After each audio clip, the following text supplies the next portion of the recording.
Bom dia a todos e a todas. Segunda série, hoje são 30 de novembro de 2020, 8 horas e 11 minutos. Eu estou iniciando a gravação de nossa aula hoje, tá?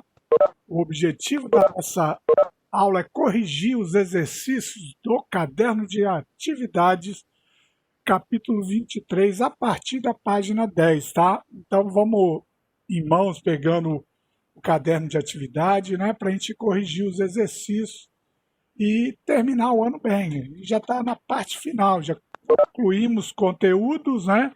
Agora vamos corrigir exercícios, tirar dúvidas e finalizar esse ano que foi um ano atípico, mas foi um bom ano. Bom dia, Marcos, tudo bem?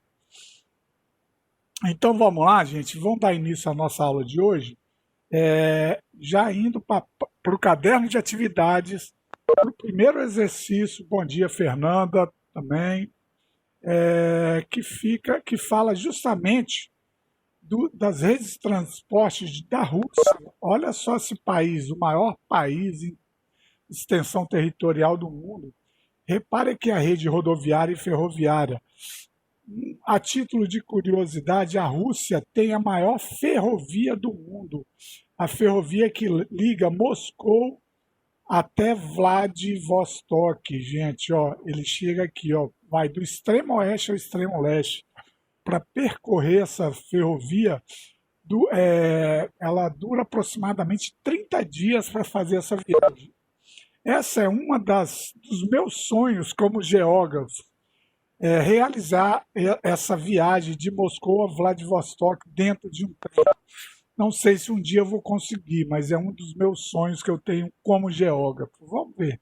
De repente eu consigo, né? Quem sabe? Por enquanto é difícil. Então vamos lá. Como ocorre a distribuição espacial da rede ferroviária e rodoviária na Rússia? Reparem, a maior concentração está aqui na parte europeia, a oeste, tá? Enquanto nós temos uma ligação menor aqui na parte asiática. Então, o que vocês podem responder nessa questão? A maior concentração de redes ferroviária e rodoviária se encontra na parte europeia da Rússia ou na porção oeste, enquanto a região asiática leste tem uma menor, uma menor participação de integração e circulação de produtos e pessoas aqui, tá? O que se justifica isso, gente, é justamente as regiões de maior concentrações urbanas e industriais nessa porção europeia aqui. Tanto que a capital da Rússia é Moscou, e Moscou é uma cidade dentro da porção europeia da Rússia, tá? Não esqueçam que a Rússia é um país que possui territórios tanto na Europa quanto na Ásia. A maior parte do território russo se encontra em territórios asiáticos, tá? Então aqui mostra com detalhes a distribuição espacial das redes rodoviárias e ferroviárias da Rússia. Então a resposta mais coerente, correta e objetiva, uma maior concentração na parte europeia ou oeste, né, devido ao maior grau de urbanização, de industrialização nessa parte aqui do território russo. Beleza? Qualquer dúvida vocês vão intervindo aí, tá? Vão lá para questão 2, tem um gráfico, né, para vocês analisarem esse gráfico que fala de produção de eletricidade, isso lá na China, né? Deixa eu só confirmar, isso é no território chinês. Taxa de desemprego, olha a oscilação como é grande. A produção de eletricidade, ela é crescente entre 1990 e 2013. A exportação ou exportações de bens desde 1994 até 2004, 20 anos depois, teve um elevado, um acelerado crescimento. Então vamos interpretar observando os gráficos. Ó. Os gráficos a seguir ilustram essa posição. Com base neles, realize suas leituras e justifique porque tais elementos configuram como fatores que impulsionam a expansão industrial. Aumento da oferta de energia, como aumento na oferta de emprego, vai aumentar os índices econômicos de exportações desse país. É só você associar, com o aumento na oferta de energia, aumentam-se também as produções, as exportações de bens industrializados para o mundo. China é o país que tem hoje o maior volume de exportação de bens industrializados no mundo, ultrapassou os Estados Unidos, tá? Em exportações. Em PIB ainda não vamos confundir. Então aqui tem uma detalhada, é só interpretar esses gráficos que aumentou a oferta de energia, aumentaram as exportações também e os índices de emprego eles foram oscilantes, oscilou, teve hora que o desemprego aumentou, reduziu. Então, vocês interpretando dessa forma aí, bem objetiva, tá? Aqui tem um mapa dos Estados Unidos, uma região que a gente estudou. Se lembra que nos Estados Unidos nós estudamos duas regiões industriais marcantes, a região aqui, uma na região dos Grandes Lagos e Nordeste, que a gente chama de Manufacturing Belt, e a outra na região do Pacífico e Sul dos Estados Unidos, que a gente chama de Sun Belt. Então, essa área assinalada aqui é a região do Sun Belt, é a nova industrialização em regiões nos Estados Unidos. Aqui o destaque é para produção de uso de tecnologias avançadas, informáticas, aeroespacial, né, bélicas. Então, aqui é uma região recente nos Estados Unidos de industrialização, com características de uso de tecnologias avançadas nos meios informacionais, nos meios militares, né, bélicos e aeroespacial. Por exemplo, quem nunca ouviu falar do Silicon Valley, ou Vale do Silício, aqui na Califórnia, de São Francisco? Quem nunca ouviu falar da maior agência de inteligência do mundo, a NASA, fica nessa região aqui. A indústria bélica no noroeste dos Estados Unidos também muito forte, tá? Então, o que vocês respondem aqui? Cinturão do Sol, é essa região em inglês, Sun Belt, tá? É uma região que destaca-se as produções de indústrias de alta tecnologia, informática, aeroespacial, bélica, e também aqui no Golfo do México a produção petrolífera é muito grande também, tá? Atenção para a identificação de duas regiões. Essa aqui é a Sunbelt, essa que está em branco, porém não foi destacada, que tem Grandes Lagos e o Nordeste.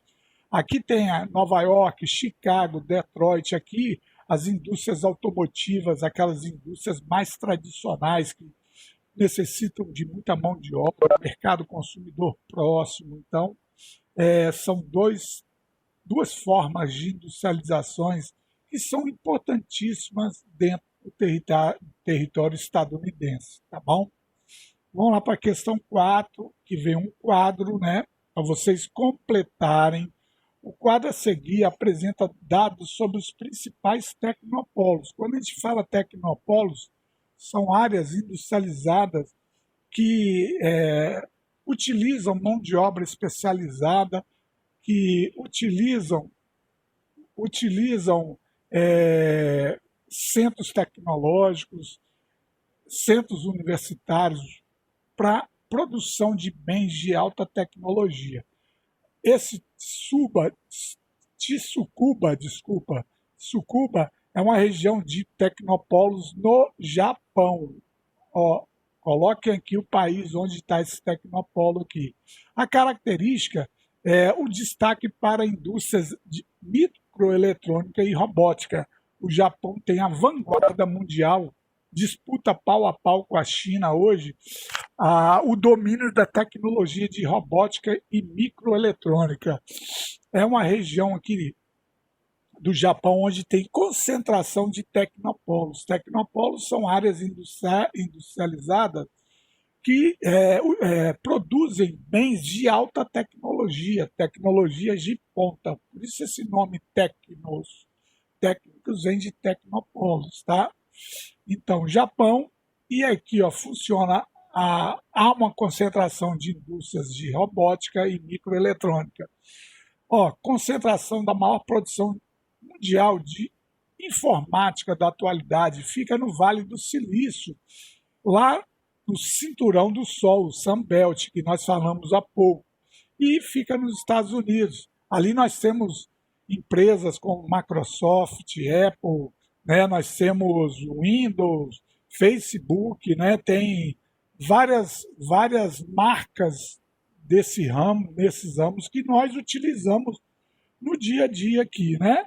Então são exemplos de dois tecnopolos. Também na França tem o Paris Sud, né? O Sud vai de sul de Paris, é uma concentração de tecnopolos com universidades locais ali. Ali se concentra ali possui a maior concentração de universidades da Europa. E essas empresas se instalam próximo a essas universidades para quê? Para absorver mão de obra qualificada que sai desses centros de estudos aí, não é? Aqui em São Paulo nós temos um tecnopolo muito avançado, é próximo a uma grande universidade, talvez a maior universidade do Brasil, a Unicamp, que fica em Campinas. O maior tecnopolo dentro do território brasileiro fica lá em Campinas, na Unicamp. Quem tem o interesse de avançar nessa profissão, trabalhando com microinformação, tecnologias avançadas, aqui no Brasil a referência fica em Campinas e também na região metropolitana de São Paulo ali. No sul de Minas também tem um grande centro, concentração de tecnopolos também. Aqui no nosso estado, a UFES, a Prefeitura de Vitória, ela até criou um microcentro pequeno, mas ainda não tem uma importância a nível nacional, mas já temos aqui algumas áreas de estudos voltadas a tecnopolos também, tá, gente? Vamos lá. Na questão 5 aqui, ó, a gente tem um processo relacionado à distribuição geográfica do espaço industrial, está intimamente ligado à terceira revolução industrial, né? Estabeleceu uma série de polos ligados a unidades produtivas de tecnologias de ponta. Esses polos são os tecnopolos, né? Explique como esses lugares ficaram conhecidos. Ficam conhecidos como os tecnopolos. São locais onde se produz tecnologia de ponta. Tá? Eles se localizam próximo a centros de estudos, centros de pesquisas, porque próximo a eles, dali, eles absorvem mão de obra qualificada que sai de um centro universitário, um centro de pesquisa. Então, essas empresas, estrategicamente, elas vão se instalar próximo onde vai ofertar muita mão de obra qualificada, diferentemente de uma indústria que vai atrás de mão de obra barata. Então, os tecnopolos não buscam mão de obra barata. Atenção, tá, gente? Pelo contrário, mão de obra de alta qualificação. Quanto maior for, mais lucro ele vai ter. Tanto que vocês observem quem são as pessoas mais ricas do mundo. Hoje são esses empresários dos Estados Unidos, jovens, que atuam naquela região do Vale do Silício, né? Bill Gates, como aquele outro do Facebook lá, outro do Twitter. Repare a fortuna desses jovens empreendedores. E eles aproveitam muito a mão de obra qualificada que sai daqueles centros de pesquisa próximo a São Francisco, na Califórnia. Então, estrategicamente, eles se instalam nesses locais aqui. Então, atenção a essa resposta de tecnopolo. Muito, muito visada em Enem, tá? Muito visada em Enem e em provas que vocês farão. Alguns de vocês vão fazer o Enem como forma de teste. Vocês vão ver como os conteúdos que vocês estão estudando no segundo ano são cobrados no Enem. É demais, muito mesmo, tá? Lógico que tem conteúdo do primeiro, alguma coisa que avança-se mais no terceiro, mas para mim o segundo ano, a segunda série, é a série estratégica para fazer uma excelente prova de humanas, tá? Observe a tendência da população rural urbana na China por meio do gráfico. Urbana é a laranja. O que aconteceu? Avançou muito, né? A previsão até 2050 é que ela avance cada vez mais. E, apesar de ser muito grande ainda, a população rural chinesa, ó, a gente está aqui mais ou menos, ela está um pouco equilibrada até hoje. Hoje, em torno de 55% da população chinesa vive no campo. Não, na cidade, desculpa, e 45% no campo. A tendência para 2050, na metade do século XXI, é que esse volume cresça, aumenta a disparidade e a população urbana seja a maioria esmagadora, como já é no Brasil. Então, olha só, a mobilidade espacial envolve uma variedade de movimentos de mercado de trabalho. A China é um exemplo disso, pois de país agrário foi se industrializando acentuadamente a partir da metade da década de 20, né?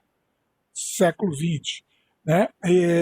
Então, olha só como ainda 2010 ocorria um equilíbrio. Olha como 2020 a população urbana já está se distanciando, aumentando em relação à população rural. Isso é consequência de quê? Ofertas de emprego na cidade, industrialização da China, êxodo rural, tudo isso tem que ser levado em consideração. A China, apesar de ser um país extremamente industrializado, ainda possui uma grande proporção de pessoas que vivem no campo, mas a tendência é diminuir, como o gráfico aqui mostra para nós. Ó, a tendência de 1950, que já está ocorrendo, para uma tendência que provavelmente ocorrerá em 2050. Beleza? Vamos lá avançando. O texto a seguir retrata a questão da aplicação da Agenda 21 em uma comunidade de Magé. A Agenda 21 foi uma forma de acordo criada na época de 92 para criar um ritmo de planejamento econômico que conserve mais os recursos da natureza. Então, é como a gente fala, o desenvolvimento sustentável, né? Vamos crescer, mas sustentando a, os recursos que nós temos na natureza. O que é a Agência 21? Ela ocorreu na Conferência do Rio 92. Então, o que ela retrata aqui? Ela quer um planejamento, execução que permita a superação de problemas socioambientais locais e mundiais. Veja bem, o mundo necessita de crescimento econômico, aumentar a oferta de produtos, alimentos, porém tem que manter a sustentabilidade de nosso meio ambiente. Né? Vamos crescer com responsabilidade, é como se fosse um resumo de o que eu teria destacado aqui. O mundo ele pode parar de fabricar celular? Não. No mundo que a gente vive hoje, infelizmente, não. Ele pode reduzir os meios de informação, fibra ótica, 5G, daqui a pouco está chegando 5G? Não. Mas ele tem, a todo custo, desenvolver planejamento que sustente esses recursos que dão essa possibilidade. Água, matérias-primas, fauna, flora. Então, tudo isso aí que a Agenda 21 retrata. Vamos crescer com responsabilidade. Quais os benefícios que a implantação da Agenda 21 local em Magé trouxe à comunidade? Ó, saneamento básico, né? Isso foi um dos motivos, um dos fatos positivos que a Agenda 21 destacou para esse município do Rio de Janeiro. O ser humano ele tem que ocupar lugares, mas ocupe de forma planejada. Antes de ocupar, crie ali toda uma rede de saneamento, escoamento de águas, né? Ocupações sustentáveis, sem aferir os recursos da natureza ou reduzir esses impactos. Então, a implantação de saneamento básico é dessas metas. Por que adianta você ter uma comunidade que joga esgoto a céu aberto? Aquele esgoto vai cair num córrego que vai jogar para uma comunidade que se abastece daquela água ou se alimenta de peixes daquele recurso. E isso aí vai gerar um ciclo de devastação ainda maior. Tá? De acordo com o texto, quais são os principais agentes responsáveis pela implantação da Agenda 21? Voluntários de uma organização não governamental. As ONGs são instituições que não visam lucro. Tá? Elas sobrevivem com doações de empresas, de governo, e elas lutam por qualquer tipo de segmento ligado ao meio ambiente. Por exemplo, SOS Mata Atlântica. O objetivo dessa ONG, ela recebe doações e tenta investir em reflorestamento, né, redução de queimadas, desmatamentos, reciclagens de tipos de uso de recursos de uma determinada comunidade. Então as ONGs elas têm papéis fundamentais aí para ajudar nesse desenvolvimento sustentável, que é a palavra da moda aí, tá? A 8 caiu na Universidade Estadual de Maringá. As corretas são as proposições 01, 02, 04, 08. Quando tem uma alternativa, geralmente vocês têm que somar para ver o valor correto. Ó. 1 mais 2, 3, 7, 15. 15 é o valor correto dessa alternativa aqui, tá?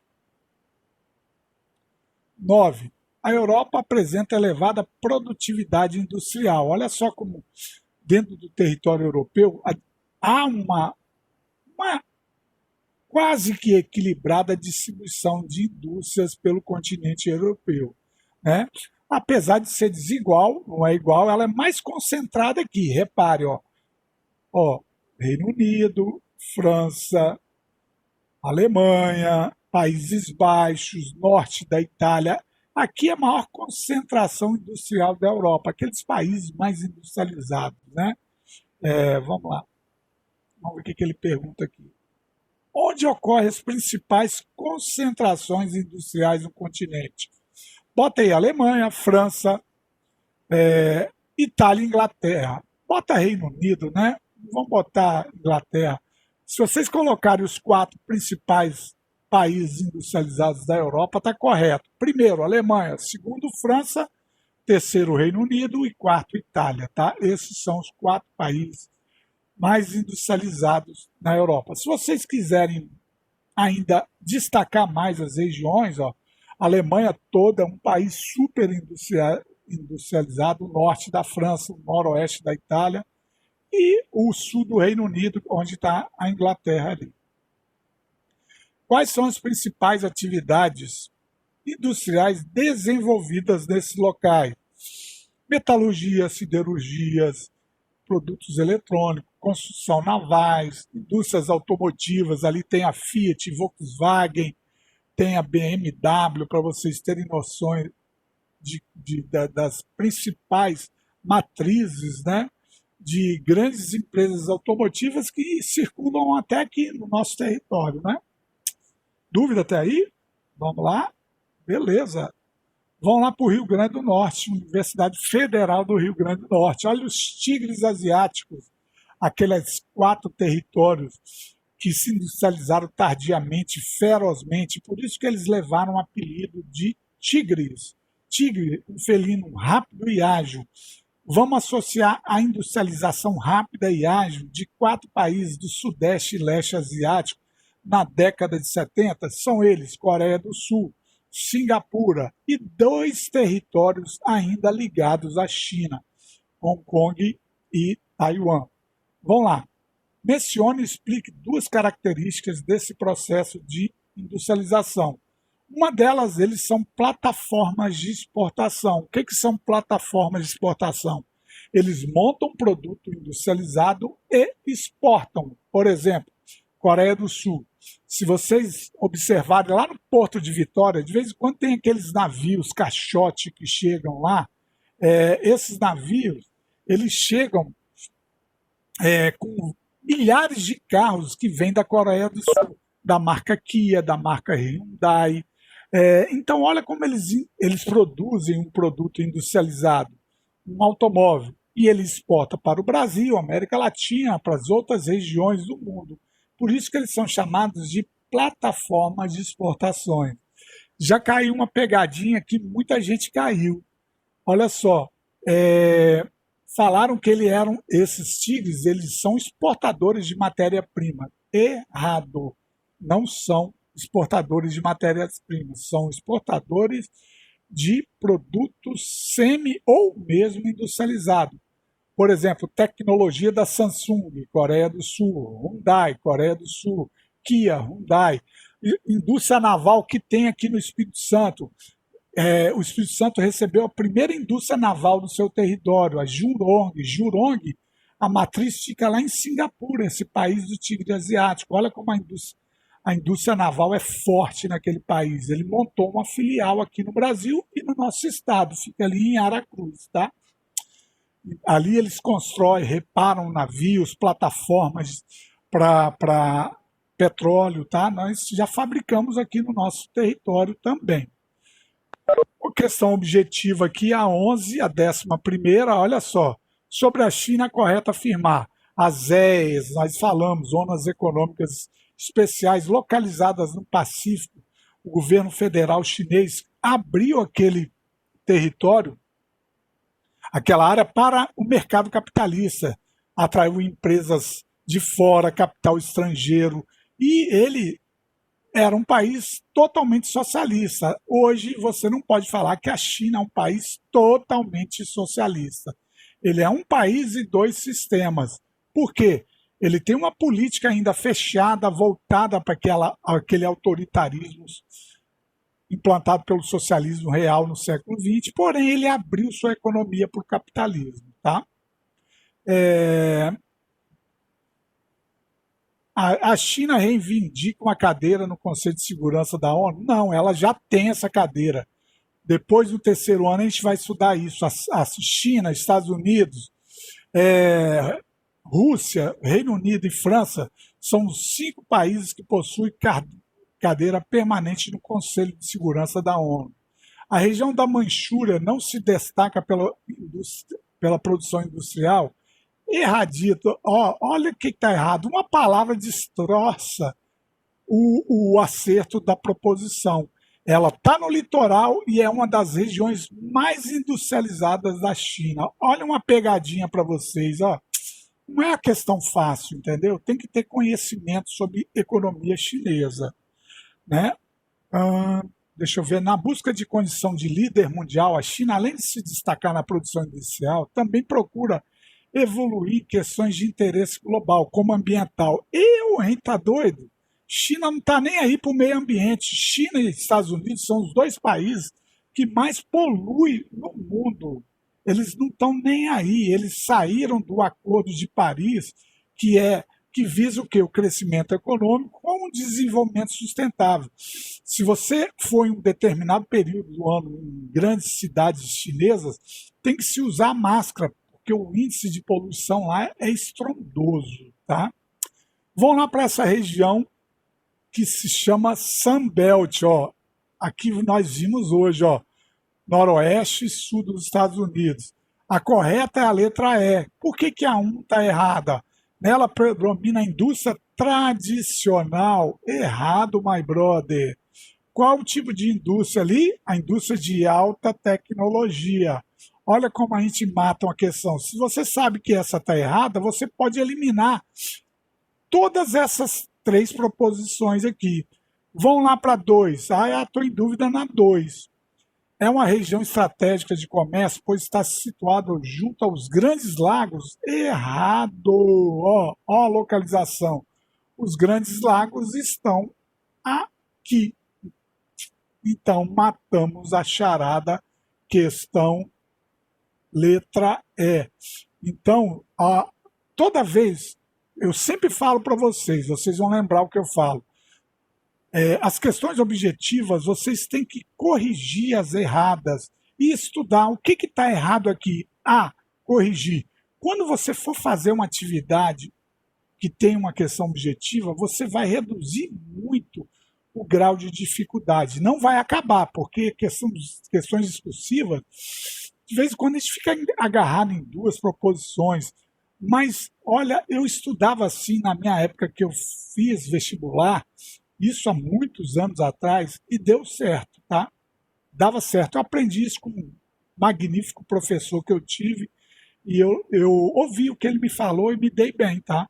Estudava em casa, não tinha dinheiro para pagar cursinho, né? Mas valeu o esforço. Uma questão do Enem aqui.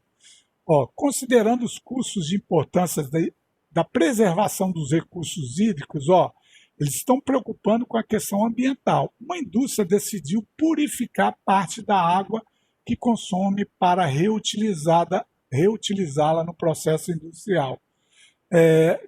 De uma perspectiva econômica e ambiental, a iniciativa é importante porque esse processo diminui a quantidade de água adquirida e comprometida pelo uso industrial. Lógico, a resposta está aqui, gente. Uma indústria decidiu purificar parte da água que consome e reutilizá-la. Então você vai diminuir o consumo de água. Muito fácil.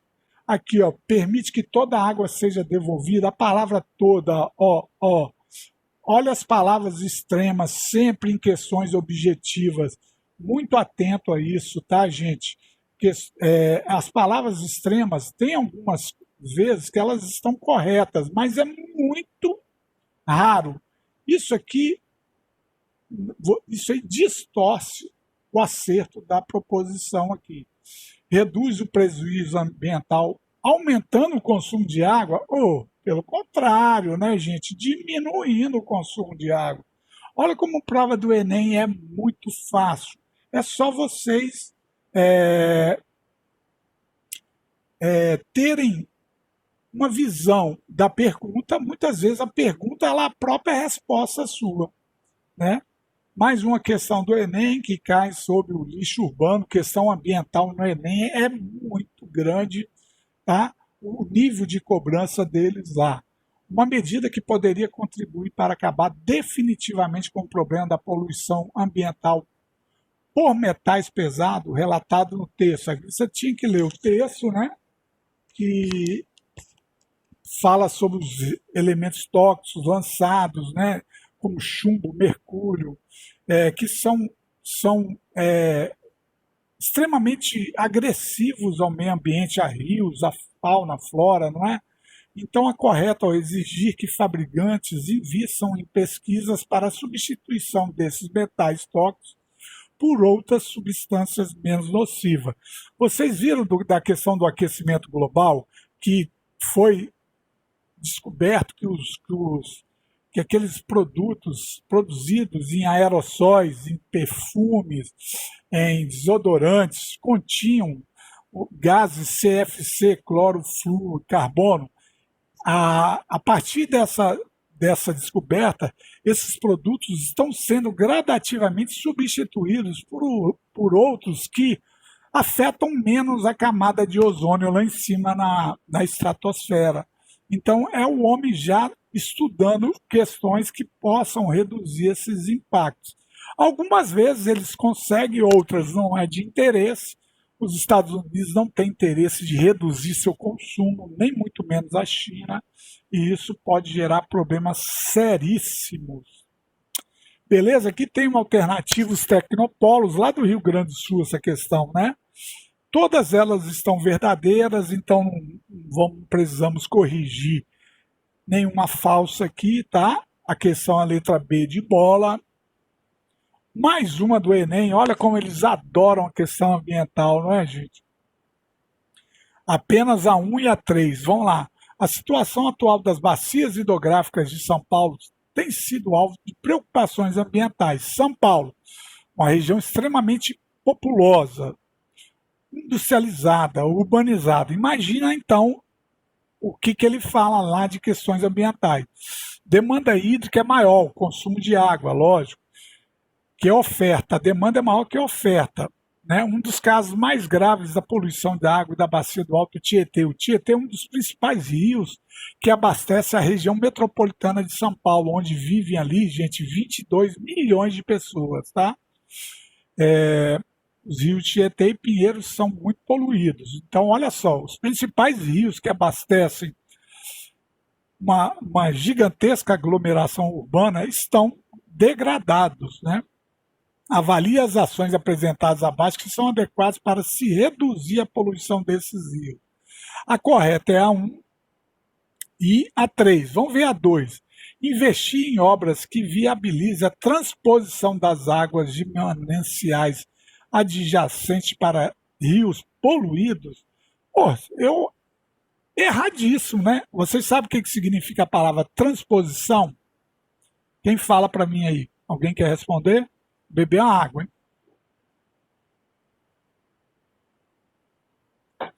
Desvio de parte do rio para outro. Pô, aí acredito eu que ele vai gerar mais um problema. Se você está desviando parte de um rio e mandando para um rio poluído, ele não vai resolver o problema do rio poluído. Ele pode até piorar o problema daquele rio que ele está tirando parte daquela água com diminuição do volume de água. Então, a proposição 2, incorreta, com certeza. Tá? Vamos lá para 11, que é a última. É a letra B. Vamos ver a 1 e a 3. Em relação ao processo de industrialização mundial, identifique as alternativas verdadeiras. A 1 está correta, vamos ver a 2. A disponibilidade de mão de obra abundante e barata é fundamental em países de industrialização clássica. Quem corrige para mim? O que está errado aqui? Alguém para mim, por favor. O que está errado nessa proposição aí? Ó, industrialização clássica, aquela primeira industrialização que chegou na Europa, foi para os Estados Unidos, Japão. O que está errado aqui? Ou no vácuo, hein? Não, então vou responder, beleza. Errado aqui, ó, gente. Mão de obra abundante e barata é na industrialização tardia. Entendeu, Yasmin? Ó, mão de obra barata e fundamental para países de industrialização tardia.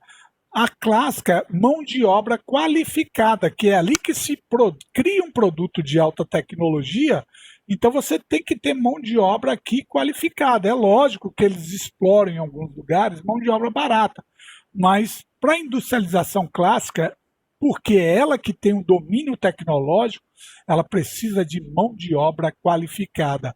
A mão de obra barata em industrialização tardia, Brasil, América Latina, África, Ásia.